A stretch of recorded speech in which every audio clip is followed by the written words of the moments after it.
Dieu n'habite pas l'église, Dieu habite ton cœur. Nous construisons des églises pour nous abriter de la pluie et du soleil. C'est tout. C'est tout. C'est tout. Pour organiser le ministère, c'est tout. Ce n'est pas que Dieu va habiter là-bas.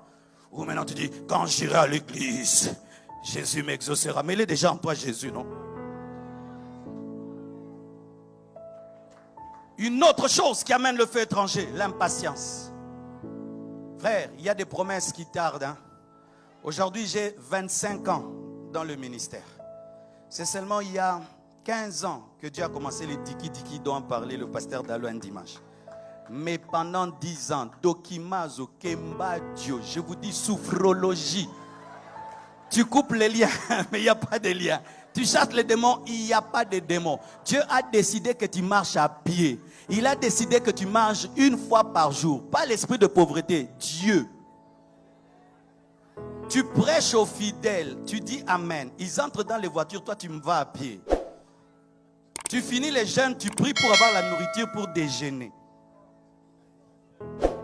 Et des fois tu vois, celui-ci vit dans le péché, voiture, maison. Celui-là il prêche des choses, il a tout. Toi tu prêches la sainteté, on te dit arrête de prêcher les messages des Verneaux. Et un jour j'ai dit Dieu, bénis-moi pour qu'on sache que le message de la sainteté vient de toi.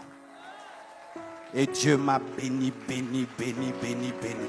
Mais si je n'étais pas attaché à Dieu, quelqu'un allait m'ouvrir, tu vois.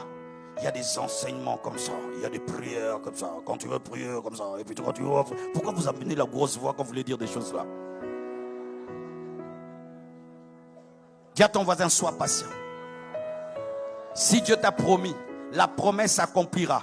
Si elle tarde, attends-la, attends-la, attends-la. Soyez patient, soyez patient. Ne touchez pas aux fétiches, ne mentez pas, ne manipulez pas, ne volez pas, n'escroquez pas. Un jour, Dieu va se souvenir de ce qu'il t'a dit et il accomplira. Dieu t'étonnera. Ce qui n'est pas encore monté dans le cœur de l'homme, c'est que l'homme n'a pas vu, ni l'oreille n'a entendu. C'est ce que Dieu te réserve. Et aujourd'hui, je suis en train de vivre. Mes rêves d'enfance deviennent réalité.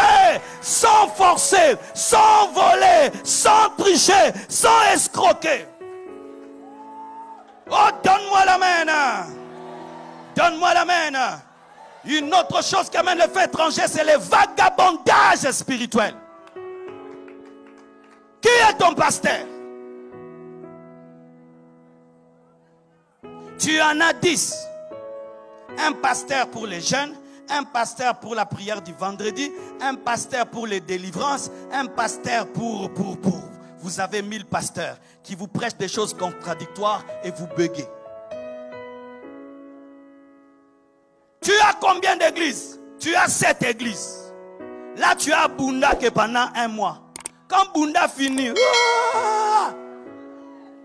tu es un aventurier spirituel. Qui d'entre vous étudie dans 10 universités au même moment? Bako koleo wapi? Oko distingue côté nini? Atama comme libala. Lundi ba monyawa. Babi ke mardi ba mono. Olimwe. Nde libala zolando ba mangomba nyoso. Pose la partout. Na muto moni yo. Ako mono dans une année. Na Bunda 23. Ayez une église. Ayez un pasteur. Ayez une église, ayez un pasteur. Arrêtez d'être multipasteur et multi-église. Quittez le vagabondage spirituel. Si tu es ici, tu es ici. Si tu as fila, tu es à fila. Certains même, vous êtes entre ici et fila. Ceux qui pasteur à Tom, ça gogolio, oye pas pasteur Ken. Pasteur Ken a gogolio, okomikuna. Ose leki maye le trou. Na pasteur, na makamole kana ba église. Si tu es avec le pasteur Ken, tu es ici. Même si ce sont des frères, même si ce sont des amis. Si mes enfants sont mes enfants, ils ne sont pas les enfants de Louison. Parce que je vais gueuler mon enfant, je dis plus de téléphone, Louison va dire téléphone. Maintenant, c'est quelle éducation on donne? Si on est dur ici, tu vas là où on est large. Quand on est dur là-bas, tu es où? Et maintenant, vous atteignez un niveau, vous êtes sans église, vous n'avez que des programmes.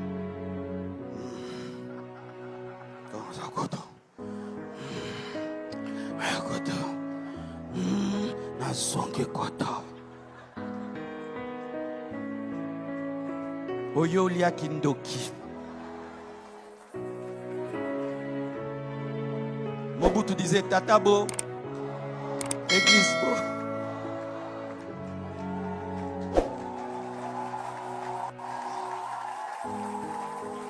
Nous, c'est comme ça qu'on a grandi. Hein. Et vous savez, pendant un temps, j'ai prié dans une église de 20 personnes. Le pasteur parle un français catastrophique. Donc lui, c'est toujours là. Là, c'est le. Et toi, tu as étudié plus que lui. Chaque fois qu'il prêche au Tchagabi. Mais Dieu m'a dit, sois au pied de ce pasteur-là. Vous savez où j'ai appris à prêcher la sainteté? Dans cette église-là. Le brisement dans cette église-là. Le jeûne dans cette église-là. Avec son mauvais français, il m'a communiqué la vie de Dieu. J'étais à ses pieds. Il n'y avait pas de sono. Il n'y avait pas de tôle. Il n'y avait même pas de porte. Dieu m'avait dit, c'est ton pasteur. Un jour même, mon père me dit, Marcelo, mais qu'est-ce que tu fais dans cette église? Tu es même plus intelligent que ton pasteur. Oui, je suis plus intelligent que lui en matière de science, mais il est plus intelligent que moi en matière de Bible. Parce que ce n'est pas parce que je parle français que je connais la Bible. Et ce n'est pas parce qu'il commet des fautes de français qu'il commet des fautes théologiques. Parce que si je te dis, Jésus est mort au croix, après 3 jours, elle est ressuscitée. C'est la doctrine. Mais il n'y a que des fautes de français, mais la doctrine est bonne. Quand tu manges le poisson, tu enlèves les arêtes, n'est-ce pas? J'enlevais les arêtes, j'ai mangé la viande. Donne-moi la main, hein? Vous êtes à la recherche des pasteurs parfaits qui n'existent pas. Vous voulez un pasteur qui fait marcher des paralytiques, qui parle français, anglais, qui a des paroles de connaissance à chaque minute, à chaque instant. Et vous voulez aussi un pasteur qui chante bien, et aussi un pasteur qui visite tout le monde à la maison, et qui prêche dans tous les deuils, et qui est dans chaque anniversaire, et qui répond au téléphone même à 2h du matin. Ah, ça l'a raté, pasteur. Même ceux qui passent sérieux à niveau, mais c'est ce que vous cherchez. Mais Jésus est parfait. Jésus est parfait. Jésus est parfait. Attachez-vous à Jésus. Attachez-vous à Jésus. Pas un homme. Vous allez vous promener partout et vous ne trouverez jamais un berger parfait.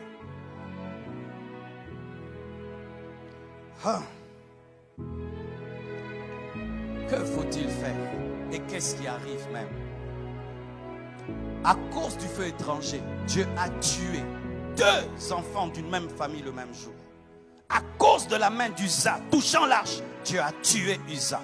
Et Paul dit qu'un homme qui se dit chrétien, et il dit que celui qui prêche un autre évangile qui soit maudit. Voici mes frères, lorsque tu sers Dieu avec un feu étranger, tu attires le jugement sur toi. Le feu de Dieu va te brûler parce que tu as un mauvais feu. Quand tu sers Dieu avec un feu étranger, au dernier jour, tu n'auras aucune récompense. Si pendant que je prêche pour me montrer, je prêche pour l'argent, je n'aurai aucune récompense. C'est-à-dire que tu fais le bénévolat spirituel. Tout ce que tu fais ne sera pas récompensé. Et pire même, tu peux te retrouver en enfer. Servir Dieu avec le feu étranger amène un jugement. Servons Dieu en le craignant. Servons Dieu en tremblant. Servons Dieu en le craignant. Parce qu'un jugement vient sur quiconque amène le feu étranger. Pourquoi? Parce que Dieu doit te brûler pour purifier son église. Frères et sœurs, il y a des versets bibliques que nous ne pratiquons pas encore. Livrer les gens à Satan, c'est dans la parole de Dieu. Lorsque tu prêches un faux évangile qui perd les gens, Dieu te châtiera. Lorsque tu donnes des fausses prophéties et tu fais des faux miracles, Dieu te châtiera. Lorsque tu sers Dieu dans la chair, Dieu te châtiera. Comme il a châtié les fils d'Aaron. C'est pourquoi j'aimerais dire ceci. Regardez le comportement de Moïse lorsque les fils d'Aaron ont été châtiés. Regardez le comportement d'Aaron lorsque ses propres fils ont été châtiés. Il a gardé silence. Pourquoi? Parce que Dieu avait raison. Mais regardez David, lorsque Dieu tue Uza, il est irrité. Et quand vous faites l'étude de la vie de David, c'est lorsqu'il commençait à descendre spirituellement. Qu'est-ce que je veux dire, mes frères? J'ai remarqué qu'aujourd'hui, nous sommes devenus des David. Nous n'avons plus le cœur de Dieu face au feu étranger. Nous sommes devenus tolérants. Tolérants. tolérant alors que Dieu n'est pas tolérant. Dieu est saint, Dieu est pur. Aujourd'hui même, les fils d'Aaron sont en train de culpabiliser Moïse, disant qu'il est trop dur. Aujourd'hui, tu dis à quelqu'un, tu prophétises faux, il dit que tu es méchant. Comment ça, je suis méchant?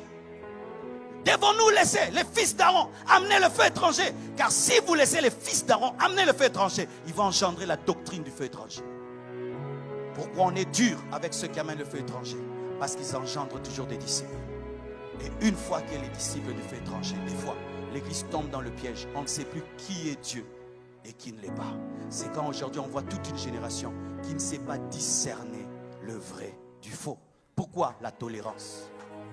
On ne suspend plus les gens. Suspension pour fausses prophéties. Suspension pour faux miracles. Suspension pour avoir prêché des hérésies. Si on ne le fait pas, mes frères, la mort va entrer dans l'église et le feu de Dieu va mourir. Je termine en vous disant, ne critiquons pas seulement le feu étranger, ayons le vrai feu. Le vrai feu. Parce que quand tu critiques le feu étranger, démontre le vrai feu. Parce que c'est le vrai feu qui a détruit ceux qui avaient le faux feu. Allons chercher Dieu dans la prière. Lorsque tu vois des faux miracles, ça doit te pousser à prier pour les vrais miracles. Quand tu vois des fausses prophéties, ça doit te pousser à prier pour les vraies prophéties. Quand tu vois les gens manipuler les gens, tu dois prier pour la sagesse. Quand tu vois les gens mentir, demande la force de dire la vérité. Lorsque tu vois les gens s'empêtrer dans le péché, demande la sainteté. Gardez le feu, vous qui avez le feu. Parce que si tout le monde perd le feu étranger va devenir le feu. Si tu as le vrai feu, si tu as la vraie onction, préserve-la jalousement. C'est elle qui révélera la différence entre le feu extérieur et le feu de l'Holocauste. Que Dieu vous bénisse abondamment.